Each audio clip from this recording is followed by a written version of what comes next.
That said, we're here to tell the tales of survival, recovery, and the progress that's yet to be made. We know a big portion of the recovery had to do with physically getting the lights back on. There was a whole army of men and women that were responsible for tackling all of the power outages that we saw in the wake of the storm, restoring that power in the midst of all of that chaos. And for them, that storm recovery was really much more than just a job.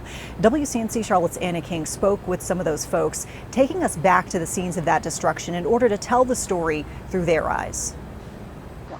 I spoke with line workers who were front line in restoring power and a sense of normalcy here. They told me knowing the faces of the people in these tight-knit communities meant this was more than just a job.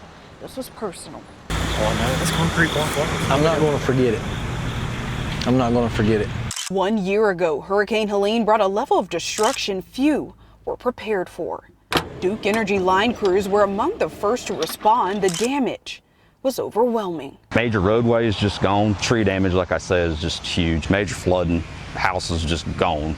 Miles of power lines down, entire neighborhoods in darkness, in many areas unreachable because of damage. So my job became way more than just putting the wire up, you know what I mean, changing a transformer. Crews relied on boots, boats, and even helicopters to get the job done.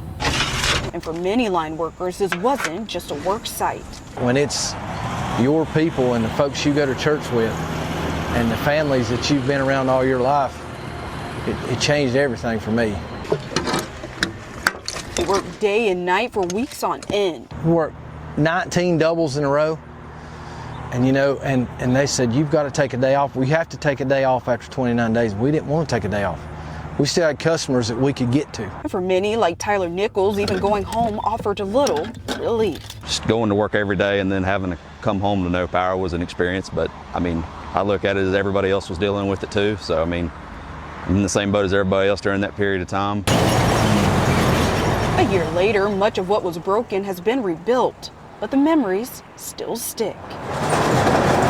When I grew up, they were talking about Hurricane Hugo and Hurricane Andrew and all that. The destruction was nothing like what was here. This is the storm of our life. But even in the darkest days, the light never fully went out. It changed me forever. In Old Fort, Anna King, WCNC Charlotte.